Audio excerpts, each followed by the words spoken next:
혁명의 돈줄 역할을 했던 것들이 바로 이 바자르 상인들 그룹이었는데요.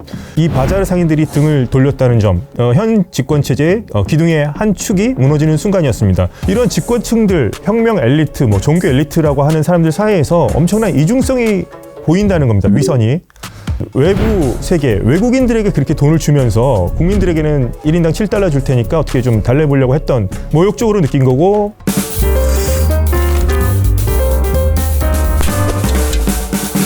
그랜드 바자르라고 하는 곳이 있습니다. 테헤란에. 우리나라 치면 이제 남대문 시장 같은 곳인데요. 상인들에 의한 불만으로 해서, 경제적 불만으로 해서 이 시위가 시작이 됐고요. 이란 근현대사에서 엄청나게 중요한 역할을 했던 사람들이 이 바자르 상인들이었어요. 이를테면 1906년도에 입헌 혁명이 있었습니다. 이란에서. 그때도 바자르 상인들이 혁명의 한 축이었습니다. 그리고 1979년 우리가 이란 이슬람 혁명이라고 하는 것에서도 당시 주도했던 세력이 여럿이 있었는데 그 중에 한 축이 바로 이 바자르 상인들이었습니다. 그러니까 중요한 이란 근현대사의 혁명의 순간마다 이 바자르 상인들이 있었고요. 이런 순간에 어떤 혁명의 돈줄 역할을 했던 것들이 바로 이 바자르 상인들 그룹이었는데요. 갑작스럽게 이 사람들이 불만을 토로하기 시작한 거죠. 현 집권체제의 기둥의 한 축이 무너지는 순간이었습니다. 이란에는 환율이 여러 개가 존재합니다. 근데 문제는 그러니까 싸게 달러를 접근할 수 있는 특권 계층이 있다는 거예요. 생필품을 구매한다는 명목으로다가 달러를 손에 넣은 다음에 이거를 자유시장 환율로 되판다는 겁니다. 이렇게 될 경우에는 소위 말해서 환차익을 노리는 그런 세력들이 있다는 점이겠죠. 이런 점에 대해서 지금 많은 국민들, 특히나 상인들은 엄청난 박탈감을 느끼고 정부에 대한 어떤 부정부패에 대한 큰 실망을 하게 된 겁니다. 그러니까 이런 환율을 지금 예로 들었지만 자원 배분이라든가 환율 이런 것들이 시장 논리에 따라서 배분되는 것이 아니라 권력에 얼마나 가까운가에 따라서, 권력에 얼마나 충성하는가에 따라서 자원이 배분된다는 점, 이것은 상당히 왜곡된 것이고 이란 사회의 현재 집권층의 부정부패를 보여주는 것이라고 할 수 있겠죠. 현재 물가가 상승되는 거 보면은 11월 통계 같은 경우에도 이란인들이 주식으로 생각하는 빵값, 곡물 이런 것들이 이미 2배가 올랐었고요. 작년 수도 요금, 전기 요금 이런 것들도 작년 11월 기준으로 78%가 올랐다는 거예요. 근데 이게 아이러니가 뭐냐면 이란 작년에 가뭄이 엄청나게 심했었거든요. 단전 사태, 단수 사태가 엄청나게 심각했습니다. 수도 테헤란에서 물이 안 나오는, 몇 시간째 안 나오는 그런 사태가 벌어졌었는데 수도세, 전기세 같은 것들은 오히려 인상이 됐다는 것이죠. 그리고 12월 통계 한번 볼까요? 쌀값이 150% 폭등했다고 하는 거죠. 이것이 시위 전에 있었던 상황입니다. 그러니까 경제가 이미 이때부터 위기의 징조를 보이기 시작했다고 보시면 될 것 같습니다. 처음에 이런 경제 위기가 촉발됐을 때 타겟을 삼았던 건 중앙은행 총재였어요. 우리가 중앙은행 총재를 경질할 테니까 이게 문제가 해결될 수 있다, 이런 식으로 얘기를 했었는데요. 국민들한테 내놓은 대책이 7달러어치의 생필품을 구매할 수 있는 어떤 크레딧을 지급하겠다였죠. 이것을 넉 달간 지급한다고 한 겁니다. 1인당. 7달러로 뭘 할 수 있을까요? 한 번 장보면 끝날 것 같은데요, 제가 봤을 때. 상대적인 빈곤은 훨씬 더 고통스럽습니다. 예를 하나 들게요. 국민들에게 7달러를 줬습니다. 이란에서도 최소한 생활을 하려면 최소 300달러는 있어야 됩니다. 월당. 근데 이란이 뭡니까? 이슬람 혁명을 하고 나서 혁명을 수출하기 위해서 대리 조직들을 두고 있어요. 레바논의 헤즈볼라, 가자의 하마스, 그다음에 예멘의 후티 반군까지 이란이 돈을 대고 있죠.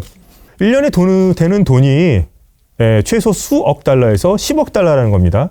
외국인들에게 그렇게 돈을 주면서 국민들에게는 한 달에 7달러, 1인당 7달러 줄 테니까 어떻게 좀 달래보려고 했던 그런 시도 같은 것들이 엄청난 박탈감으로 다가왔을 거라고 생각합니다. 굉장히 모욕적으로 느낀 거고, 엄청나게 자존심을 상하게 한 거죠. 이란 젊은 층들 사이에서는 SNS를 엄청나게 많이 하고 있어요. 그러니까 인터넷이 이들의 일상에서 빠질 수가 없는 건데, 이런 것들을 통해서 어떤 자신들의 자신 체제를 비난하는 어떤 그런 영상들이 퍼지는 것에 대해서 엄청난 당혹감을 느꼈을 겁니다. 특히나 여성이 담뱃불을 붙여서 최고 지도자, 최고 존엄이라고 할 수 있는 하메네이의 얼굴을 불태우는 장면에 대해서 현재 이란의 이슬람 공화국 신정 체제라고 하죠. 엄청난 당혹감을 느꼈을 거고요. 지배층 중에 어떤 분은 20년대생도 있고요. 지금 하메네이 하더라도 좀 86세 있지 않습니까? 그래서 지금 젊은 층들이 어떤 것을 원하는지에 대해서 잘 알지 못하고 있는 거죠. 그러니까 종교를 통해서 강요하는 것, 이런 것들에 대해서 현재 이러한 젊은이들 같은 경우에는 크게 먹히지가 않는다는 거고요. 두 번째가 반미 서사를 계속 강조해왔습니다. 우리는 항상 미국의 위협에 처해 있고 미국은 대사탄이고 그 사탄의 위협에 우리가 처해 있다. 이런 얘기를 계속 하는데 현재 젊은이들은 그것에 대해서 크게 공감하지 못하고 있다는 점이죠. 재미있는 건 이번 시위 같은 경우에는 남녀노소를 불문하고 나왔어요. 그러니까 지난 시위 같이 뭐 여성, 청년층만 나온 것이 아니라 그러니까 연세 드신 분들도 나온 분이 있었어요. 그리고 1979년 혁명을 경험했던 분들 아마 상당수는 그 당시 팔라비 왕정을 타도하기 위해서 혁명이 좋은 줄 알고 참가했던 분도 있을 거예요. 근데 이분들이 그 당시 어떻게 보면 유토피아를 만들 줄 알고 좋은 세상이 될 줄 알고 이렇게 했는데 오히려 지금 젊은 세대들, 자식 세대, 손자 세대들에게 자신이 누렸던 그런 자유 같은 것들을 전해주지 못했다는 점에 대해서 많이 좀 부채의식을 갖는 분들도 있을 것 같습니다. 왕정 복고보다는 팔라비는 저는 상징에 가깝다고 봅니다. 시위에 참여했던 제 친구들도 그렇고 이 사람들이 원하는 것은 뭐 팔라비에 대한 감정 잘 몰라요. 그때 혁명 이후에 태어난 세대들이니까. 하지만 이 친구들이 원하는 것은 민주주의예요. 어떤 민주주의? 이슬람 이런 민주주의가 아니라 세속적인 민주주의를 원합니다. 우리와 같은 민주주의를 똑같이 원하는 거예요. 팔라비가 돌아온다. 왜 이런 얘기가 나왔을까요? 팔라비 분명 왕정 독재 체제였고요. 상당히 권위주의적이었고 무서운 체제였습니다. 그런데 현재 시위에서 이 구호가 등장한다는 점 자체는 이슬람 체제에 대한 어떤 심판인 거죠. 그러니까 팔라비보다도 너희는 더 못한 체제다. 이런 상징으로 받아들이면 되겠고요.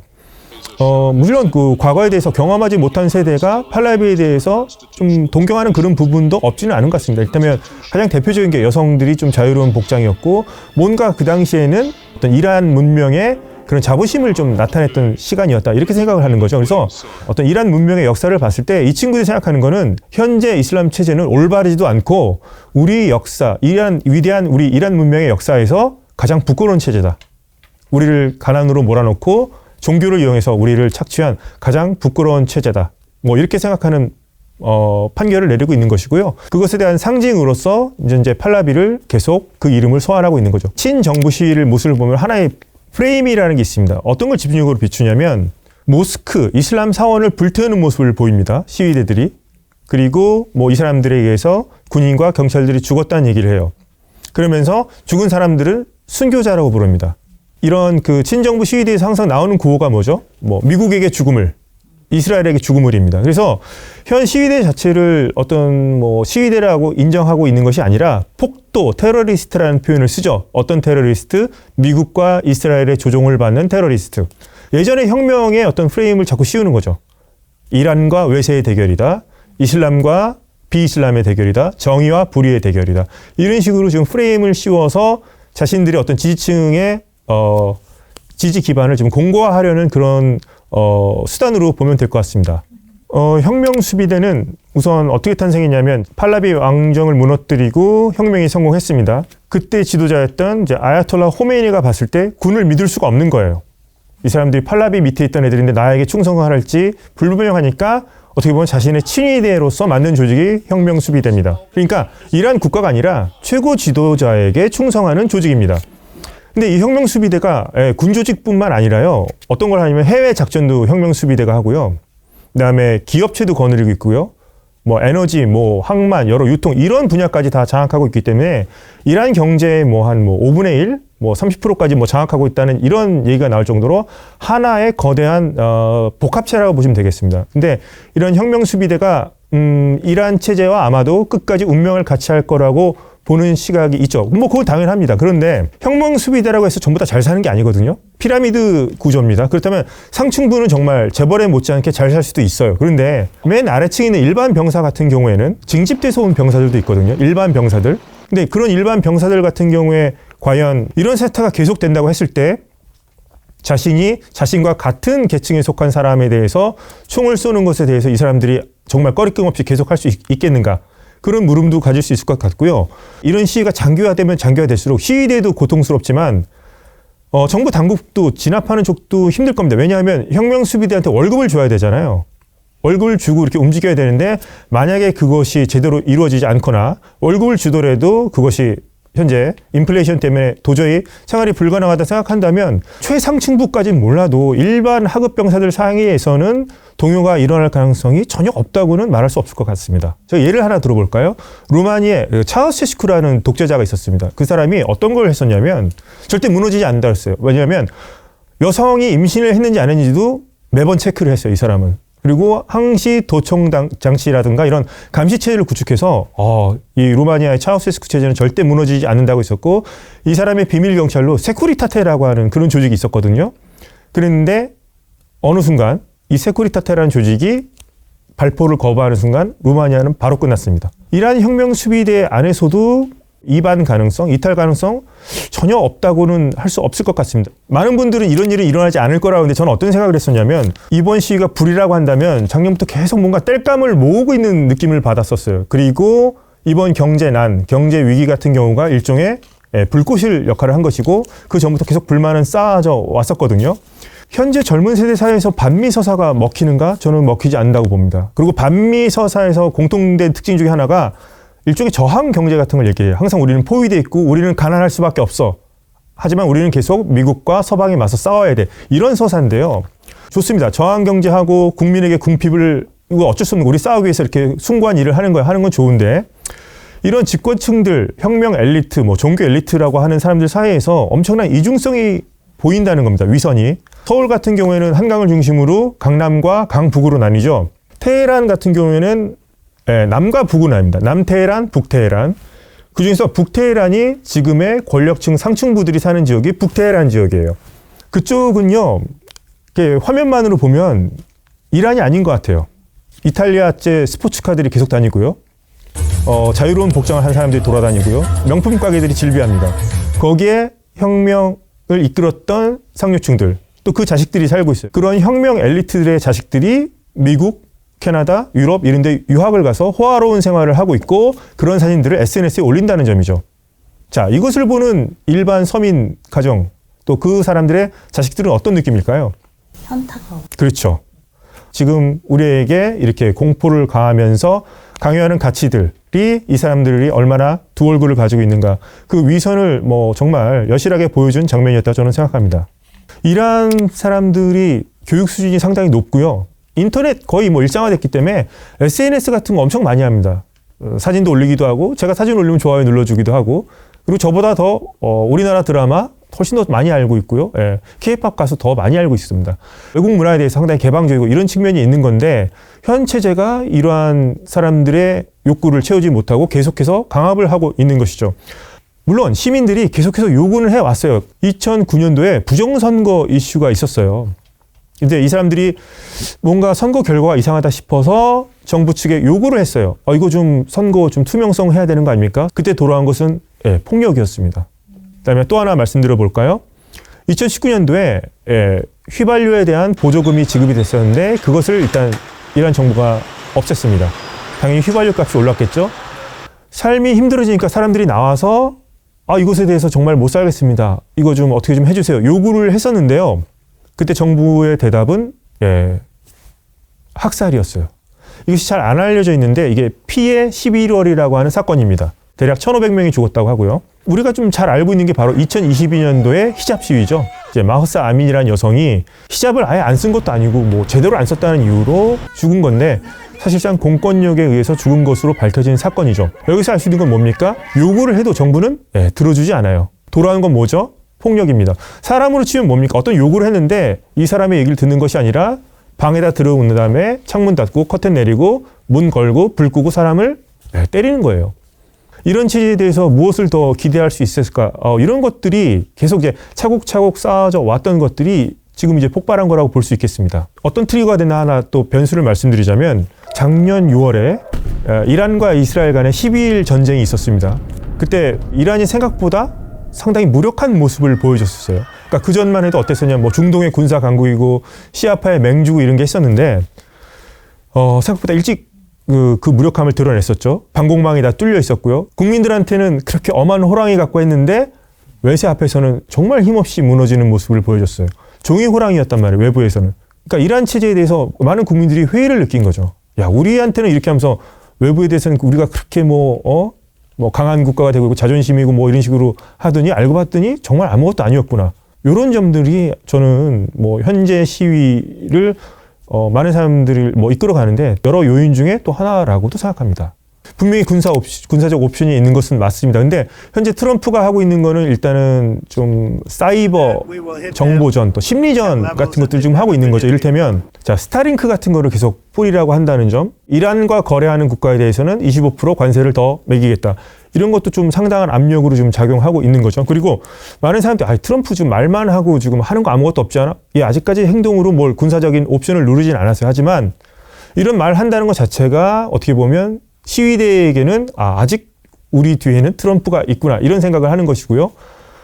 시위를 진압하거나 현 이란 신정체제의 집권층 사이에서는 이거 어떻게 해야 되지? 갈등을 할 수 있게 만드는 거기도 하죠. 이번 시위가 일어나기 전에 이스라엘과 이란은 선제 공격하지 않기로 합의를 했다고, 러시아의 중재를 통해서 그런 얘기가 일단 전해졌고요. 중동의 사우디아라비아를 비롯한 걸프 아랍 국가들도 그렇고 이스라엘도 그렇고 트럼프가 군사적 옵션을 행사하는 것에 대해서는 지금 만류하는 그런 기사가 많이 나오고 있죠. 근데 이것은 뭐 당연한 겁니다. 이를테면 미국이 어떤 뭐 제한적이든 뭐 핵시설을 타격하든 뭐 군사시설을 타격할 경우에 이란은 중동 내에 있는 미군 기지에 대해서 공격을 하겠다고 말을 했죠. 그러면 미군이 직접적인 피해를 입게 될 것이고, 또한 이스라엘에 대해서도 공격을 할 겁니다. 그리고 정말 미국에 의해서 체제가 무너지겠다 싶으면은 그때는 이판사판으로 나갈 수도 있어요. 그러면 자신들의 무기를 총동원해서 이스라엘뿐만 아니라 애꿎은 중동의 페르시아만 건너편에 있는 걸프 산유국들의 정유시설까지도 공격할 수도 있습니다. 호르무즈 해협이라고 하는 아주 중요한 해협이 있죠. 우리나라는 호르무즈 해협으로 원유 수입을 70% 하는데요. 그러면 우리나라, 미국, 전 세계 경제를 어떻게 보면 볼모로 잡고서 이란이 행동에 나설 수도 있다는 거거든요. 그래서 이것은 트럼프 입장에서도 원치 않는 또 시나리오이기도 하죠. 물가가 오른다면은 엄청난 역효과가 있을 거니까요. 그래서 그런 부분까지 고려해서 아마도 트럼프가 지금 현재까지도 군사적 옵션에 대해서 많이 고민하고 있는 것으로 보입니다. 미국이 계속 이란 현재 체제에게 요구가 있는 게 뭐죠? 핵 프로그램을 하는데 우라늄 농축 자국 내에서 하지 말고, 장거리 탄도미사일 개발하지 말고, 미국이 생각할 때 테러리스트 조직들 그거 지원하지 말라는 겁니다.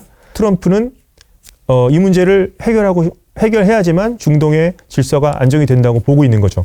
이란 석유 안정적인 공급 체계 마련하기. 그렇죠. 이를테면 이제 트럼프가 제일 민감하게 생각하는 게 물가 같고요. 또 석유, 유가 같은 거 상당히 트럼프가 민감하거든요. 베네수엘라는 직접 자신이 가서 니콜라스 마두로를 체포하고 데려온 다음에 베네수엘라 석유도 자기가 직접 관리하겠다고 얘기를 했지만, 이란은 그거보다는 차라리 트럼프가 생각한 중동의 여러 국가들을 위협하지 않으면서 좋은 석유를 시장에 공급하면서 유가를 떨어뜨릴 수 있는, 유가를 안정적으로 유지하게 할 수 있는 그런 이란이 등장하길 바라는 것 같아요. 이란의 석유가 90%가 대략 중국으로 수출이 됐었거든요. 아주 헐값에. 그러니까 음성적인 통로를 통해서. 그런 것에 대한 견제 수단일 수도 있고요.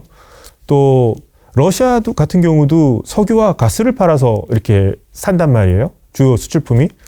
유가가 내려가면 러시아 입장에서는 별로 좋지 않겠죠. 넓게 보면 중국과 러시아를 견제하려는 측면도 분명히 존재한다고 볼 수 있습니다. 시민들이 계속 시위를 장기화하면서 이 체제를 무너뜨리면서 세속적인 민주주의 체제를 수립한다?